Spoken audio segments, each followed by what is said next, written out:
Okay, so here's the thing about moving to a new city. Everyone's got an opinion on where you should live. Your real estate agent tells you one thing, your coworker tells you another.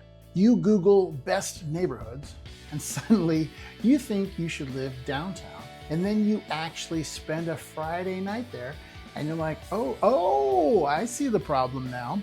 I've watched people spend $350,000 on a house, only to figure out 6 months later they picked the wrong part of town. And here's the kicker. They almost always say the same thing. Why didn't anyone tell me this? Today, I'm telling you, I'm going to walk you through the neighborhoods and the situations in Lincoln where people think they want to live, but then they don't. This isn't about bad neighborhoods. This is about knowing the trade-offs before you commit $250,000 to a decision. Let's go. If we haven't met, I'm Tim Woosley. I help people relocate to Lincoln every single week, and about 30% of those conversations start with someone saying, "We picked the wrong area. Can we move?" And honestly, that breaks my heart a little bit because it's usually preventable. So if you're moving to Lincoln and you're serious about getting this right, not just picking a neighborhood that looks good on Google Images, but actually picking one that fits your life, reach out. I can walk you through all of this. Download my free location guide, schedule a call, shoot me an email, whatever. Links in the description. No pressure. I just want you to actually like where you move. Now, let's talk about the places where people think they want to live. Section 1, the downtown fantasy versus the downtown reality. Downtown Lincoln is cool. I get it. You imagine yourself walking to coffee shops, catching concerts, hopping over to a restaurant, being the person who actually has a downtown vibe. It's romantic, it's urban. It feels like you're a part of something. Here's what actually happens. You buy a $400,000 condo downtown. It's beautiful. You feel sophisticated. And then it's 10 p.m. on a Thursday, and you realize you're living above a restaurant. The smell is in your walls. You can hear conversations from the bar. And there's a Husker game coming up, and suddenly your quiet evening is going to sound like a tailgate party is literally in your bedroom. Downtown is fantastic if you actually want that energy. If you're single, young, love nightlife, and you think living near a restaurant sounds amazing, go for it. You'll probably love it. But if you're someone who wants quiet evenings, a backyard for your kids to run around in, and the ability to park in front of your own house, downtown is going to drive you absolutely insane. And the worst part, you've locked yourself into $400,000 of insanity because the resale is trickier for families. The trade-off is real. Know which side of it you're actually on. Section 2, the Haymarket dream. Haymarket is similar. It's hip.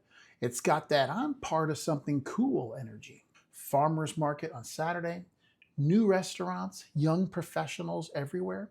And it's genuinely great if that's your thing. But here's what people don't realize until they live here. Haymarket is busy. Weekends are packed.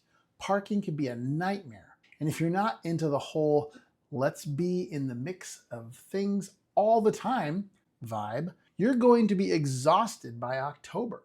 Plus, you're paying Haymarket prices, which are premium. You're getting the energy and the crowds and the activity. If that lights you up, amazing. If you actually want to chill and you thought Haymarket was just a nice place with restaurants, you've made a mistake. Section 3, the university neighborhood trap. Okay, this one breaks my heart because these neighborhoods are beautiful. Historic homes, massive trees, actual character. You look at the house and you're like, this is it. This is the dream. And then football season starts. What you didn't realize, you're buying in a neighborhood that's 40% student rentals. That means every August, new renters move in. Every September, parking becomes impossible on game days. Every October, your quiet street turns into a tailgate party. Your neighbors include 22-year-old engineering students who think a keg stand at 2 a.m. is a reasonable Tuesday activity. Now, if you're an investor, this is actually great. Rental properties near campuses are solid investments. Turnover is expected. You price in the student traffic. But if you're a family, Buying a home for stability and peace? You just bought into student housing and you didn't even know it. The beautiful historic homes in those neighborhoods are genuinely beautiful. But understand what you're actually buying. Proximity to student life. If that works for you, great. If it doesn't, you're going to be frustrated by May of year one.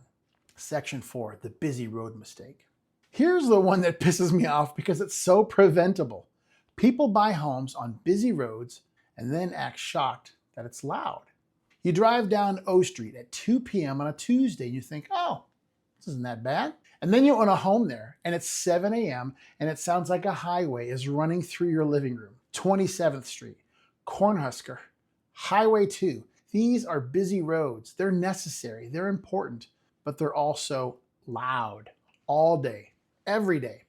Here's what happens. You save $30,000 by buying a house on a busy road. Cool, you got a deal, but then you try to sell it in 5 years and suddenly you're the cheap house on the busy road and nobody wants it. So you drop the price another $40,000 just to move in. My advice, if you're looking at a house and it's on a busy road, drive by at 7 a.m. Drive by at 5 p.m. Sit in the driveway for 10 minutes with your windows down. Really feel it, because that sound is your life now. And here's a pro tip. Sometimes moving 1 block away from a busy road completely changes the experience. The neighborhood tucked behind the busy street might be quiet and peaceful and actually worth it. Don't assume the whole area is compromised. Just know that the specific address on the main road probably is. Section 5, the historic home fantasy. I love historic homes. They have character, they have bones. You can't replicate a 1920s home in a new subdivision. It's just not the same. But here's what comes with that character: 1920s plumbing, which means plumbing makes your decisions without your consent. Your electrical system is held together with thoughts and prayers. Your foundation might have settled in ways that require a structural engineer to understand. And every time it rains, you're wondering if this year that you finally need to replace the roof. None of this means don't buy a historic home, but it means do a thorough home inspection, not a quick walkthrough. A real detailed inspection by someone who knows old houses. Budget for updates. Understand that you're signing up for ongoing maintenance. Some people love that. They see a 1920s house and they're like, yep, I'm going to spend every weekend restoring this place. And that person, they should buy historic homes all day long. But if your idea of a weekend is relaxing, not fixing drywall, or dealing with plumbing catastrophes, maybe the new house in Family Acres is actually the better choice. There's no judgment either way. It's just knowing yourself. Section 6, the new construction trap. On the opposite end, everyone assumes new construction is the safe choice. It's new. It's got a warranty. It's perfect. Except it's not. New construction often means you're the first person to deal with builder mistakes. That door doesn't close right? That's yours now. The HVAC makes a weird noise? Enjoy your new home. Plus, you're paying premium prices and you're probably in an HOA with dues that you underestimated. And here's the thing nobody tells you. New construction neighborhoods are underdeveloped. The elementary school is still being built. The shopping center is coming soon.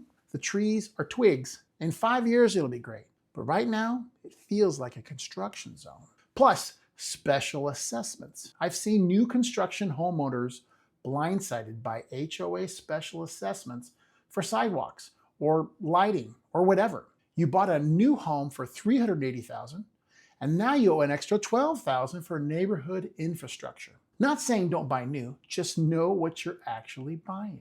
Here's the actual honest truth. Lincoln doesn't have bad neighborhoods. We've got neighborhoods that have different lifestyles attached to them. Downtown is loud and walkable. University areas are influenced by student life. Busy roads are busy. Historic homes are beautiful and high maintenance. New construction is convenient and sometimes isolating. None of those are wrong, they're just different.